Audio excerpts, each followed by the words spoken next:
Hello friends, आज हम CSIR सीरी पिलानी का इलेक्ट्रॉनिक्स मैकेनिक ट्रेड का जो क्वेश्चन पेपर था उसको हम सॉल्व करेंगे। इससे पहले 10 क्वेश्चन जो है हमने प्रीवियस वीडियो में सॉल्व किए थे।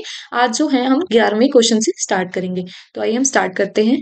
हमारा 11वां क्वेश्चन है, 555 टाइमर को मोनोस्टेबल मोड में उपयोग करने पर आउटपुट कितने समय के लिए हाई रहता है। तो मोनोस्टेबल क्या क्या मतलब होता है, सबसे पहले इस वर्ड का मीनिंग जानेंगे। मोनो का मतलब होता है एक और स्टेबल का मतलब होता है फिक्स, यानी कि एक स्टेबल स्टेट। इस अगर स्टेट में हम 555 टाइमर आईसी को यूज करते हैं तो आउटपुट कितने समय के लिए हाई रहेगा। तो इसमें जो सबसे पहले इसका जो फॉर्मूला है हम वो देखेंगे। इसका जो फॉर्मूला है T is equal to 1.1 RC। इसमें RC का मतलब क्या है, रेजिस्टर और कैपेसिटर, और इसका जो टाइम है वो पूरी तरह से इन्हीं रेजिस्टर और कैपेसिटर की वैल्यू पे डिपेंड करता है। यानी कि हमने इन दोनों की वैल्यू को कम या ज्यादा करके हम इसके टाइमर को कम या ज्यादा कर सकते हैं। वहीं अगर हम ये 1.1 की बात करें तो ये 1.1 क्यों है, क्योंकि देखिए जो कैपेसिटर होता है वो कभी भी लिनियरली नहीं चार्ज होता, वो क्या होता है, एक्सपोनेंशियली चार्ज होता है।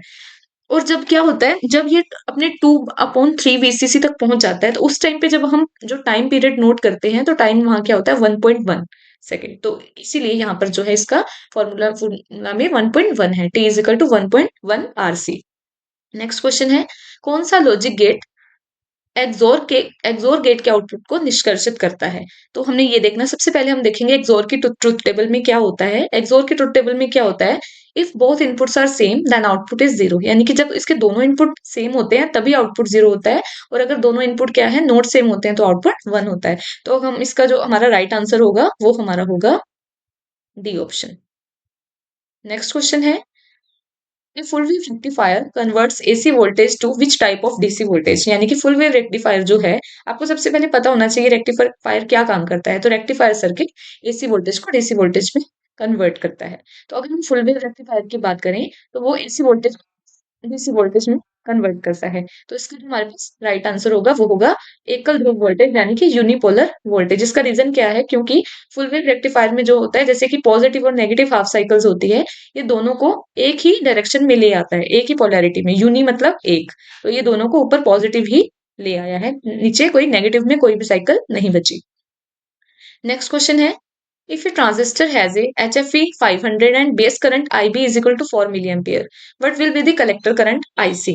यानी कि इसमें जो बीटा की वैल्यू दी गई है हमें, सबसे पहले हमें पता करना है बीटा का फॉर्मूला क्या होता है। बीटा का फॉर्मूला क्या होता है, IC अपॉन IB। IC मतलब कलेक्टर करंट, IB मतलब बेस करंट।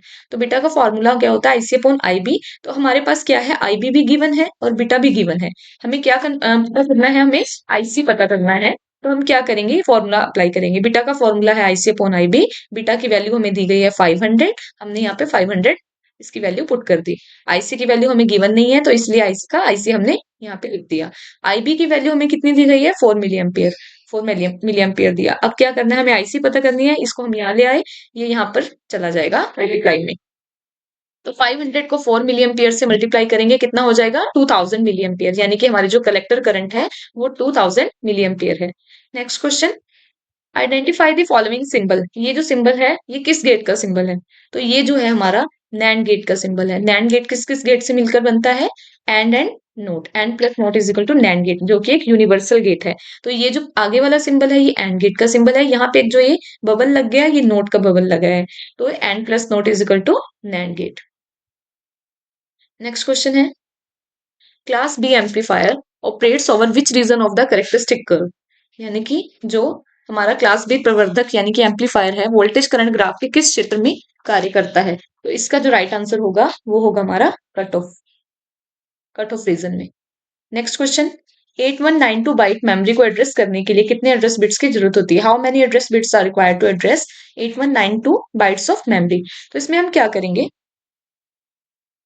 इसमें जो हमारा देखो हमें 1024 जो हमारी होती है मेमोरी, उसकी स्केयर अगर हम वो किसकी स्केयर होती है, 10 रेज टू पावर 2 रेज कहाँ गया 2 रेज टू पावर 10 प्लस जो हमारे पास ये 192 बचा, ये किसकी होगी पावर, 2 रेज टू पावर 3। तो 10 प्लस 3 कितना मिल जाएगा, 13। तो 2 रेज टू पावर 13, तो 13 अगर पावर है तो यहाँ पे जो बिट्स भी रिक्वायर्ड होंगी वो भी 13 होगी। तो बी ऑप्शन हमारा राइट है। नेक्स्ट क्वेश्चन है, द फॉलोइंग सर्किट इज। ये हमें एक सर्किट दिया गया है, इन्होंने पूछा है कि ये कौन सा सर्किट है, इन्वर्टिंग एम्पलीफायर है, नॉन इन्वर्टिंग एम्पलीफायर है, इंटीग्रेटर है या डिफरेंशिएटर है। तो हमारा जो इसका राइट आंसर है वो है इंटीग्रेटर। ये इंटीग्रेटर सर्किट कैसे है? जब जो फीडबैक में हमारा कैपेसिटर जब लगा होता है और रेजिस्टर जो इनपुट में होता है, तब हमारा ये इंटीग्रेटर सर्किट होता है। वहीं अगर ये ऑपोजिट कर दिया जाए, लाइक अगर इनपुट में कैपेसिटर लगा दिया जाए और फीडबैक में रेजिस्टर लगा दिया जाए, तो ये एक डिफरेंशिएटर सर्किट बनता है। बट यहाँ पे फीडबैक में कैपेसिटर है, तो ये एक इंटीग्रेटर सर्किट बने। नेक्स्ट क्वेश्चन, ये हमें बाइनरी नंबर दिया गया है 101101।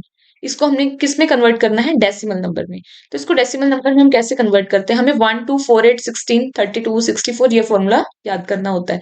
और जो जो वैल्यू को हम लेते हैं उसको 1, जो जो वैल्यू नहीं लेते हैं उसको 0 कर लेते हैं। लाइक हमने सबसे पहले ये वैल्यू लिखी है यहाँ पर 101101। तो हम देखेंगे ये फॉर्मूला इसके नीचे लगाएंगे 1 2 4 8 16 32। अब जिसकी वैल्यू के आगे 1 है उस वैल्यू को ले लेंगे, जिसके आगे 0 है उसको नहीं लेंगे। देखिए 1 32 के आगे 1 है तो 32 हमने ले लिया। 16 के आगे 0 है इसलिए हमने 16 नहीं लिया। 8 के आगे 1 है हमने 8 ले लिया प्लस के लिए। 4 के आगे 1 है हमने 4 ले लिया। वहीं 2 के आगे 0 है इसलिए हम 2 को नहीं लेंगे। 1 के आगे 1 है 1 ले लिया। तो 32 plus 8 plus 4 plus 1 is equal to 45। तो इसका जो डेसिमल नंबर होगा वो कितना होगा? A option 45। Next question, IC 555 is, कि जो आईसी 555 है वो क्या है? ओपन आईसी, फ्लिप फ्लॉप है, टाइमर है या मल्टीप्लेक्सर है? तो इसका जो राइट आंसर होगा वो होगा टाइमर। हमने पहले भी डिस्कस किया था 11th क्वेश्चन में कि आईसी 555 जो है एक टाइमर आईसी है। नेक्स्ट क्वेश्चन है 100 किलो ओम के लिए रंग कोड क्या है? ये एक हमें रेजिस्टर दिया गया है, इसका हमें कलर कोड पता करना है।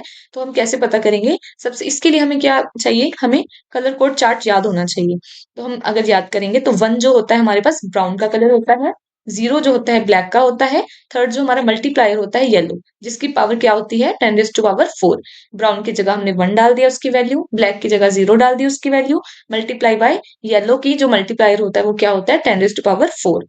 तो 10 गुना 10 4। अगर ये 5 जीरो हो गई हैं तो ये कितने ओम का रेजिस्टेंस हो गया हमारा? 10 किलो ओम का, सॉरी 100 किलो ओम का। यहाँ पे एक जीरो भी आ गया, यहाँ पे हमें जीरो लिखनी है, ये यहाँ पे मिस्टेक हो गई है थोड़ी। तो इसके लिए जो हमारा राइट आंसर होगा ब्राउन ब्लैक येलो, इस ऑप्शन में है ये डी ऑप्शन, भूरा काला पीला। नेक्स्ट क्वेश्चन की तरफ बढ़ते हैं। जीनर डायोड का उपयोग निम्नलिखित में से किसके लिए किया जाता है? Zener diode is used for am modulation, signal amplification, shielding high frequency, voltage regulation. तो इसका जो राइट आंसर होगा वो होगा वोल्टेज रेगुलेशन। याद रखिएगा जो जीनर डायोड होता है वो फॉरवर्ड और रिवर्स दोनों कंडीशन में काम कर सकता है। तो इसको हम वोल्टेज रेगुलेशन के तौर पे भी यूज करते हैं, रिवर्स बायस। नेक्स्ट क्वेश्चन, निम्नलिखित परिपथ को पहचानिए, आइडेंटिफाई द फॉलोइंग सर्किट। ये जो हमें दिया गया है देखने से पता चल रहा है इसमें 4 डायोड लगे हैं, एक स्टेप डाउन ट्रांसफॉर्मर लगा गया है। तो ये कौन सा है? हमारा ब्रिज रेक्टिफायर। ये देखने से ही पता चल रहा है। तो इसका जो राइट आंसर है वो बी ऑप्शन, ब्रिज रेक्टिफायर है।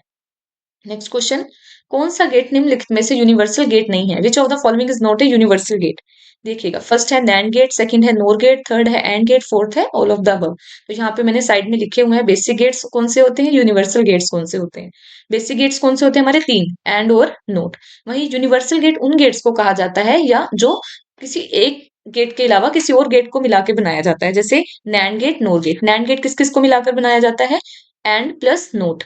इसी तरह से नोर किसको किसको मिला के बनाया जाता है? और प्लस नोट गेट। तो यूनिवर्सल गेट वो होते हैं जो किसी को मिलाकर बनाए जाते हैं। तो नैंड भी बना किसी को मिलाकर बना है, यूनिवर्सल गेट है, नोर भी यूनिवर्सल गेट है। क्वेश्चन क्या है? कौन सा यूनिवर्सल गेट नहीं है? तो एंड गेट जो है हमारा बेसिक गेट है, यूनिवर्सल गेट नहीं है, इसलिए C option is the right answer. Next question, germanium diode का अग्र दिशा वोल्टेज ड्रॉप लगभग कितना होता है? The forward voltage drop of a germanium diode is around. तो सबसे पहले हमें देखना है कि ये वोल्टेज ड्रॉप का मतलब क्या है। यानी कि minimum voltage required for conduction, किसी भी जो डायोड है उसको काम करने के लिए मिनिमम जो वोल्टेज रिक्वायर्ड होती है, जिसको हम बैरियर पोटेंशियल भी कहते हैं, वो पता करनी है जर्मेनियम की। तो जर्मेनियम की होती है 0.3 वोल्ट। वहीं अगर हमें सिलिकॉन का पूछा जाता तो सिलिकॉन की होती है 0.7 volt. S for silicon, S for 7। तो ये इस तरह से आपको याद रह जाएगा। नेक्स्ट क्वेश्चन है, यदि किसी आरसी परिपथ में R is equal to 10 kilo और C is equal to 10 microfarad हो तो समय स्थिरांक क्या होगा? टाइम कांस्टेंट पता करना है हमें यहाँ पे। सबसे पहले टाइम कांस्टेंट का देखना है, फॉर्मूला क्या है? Time constant is equal to R into C. Resistance को कैपेसिटर की वैल्यू से गुना कर देंगे तो हमारे पास टाइम कांस्टेंट निकल के आ जाएगा। R की वैल्यू कितनी दी है हमें? 10 किलो, 10 किलो यहाँ पे डाल दी।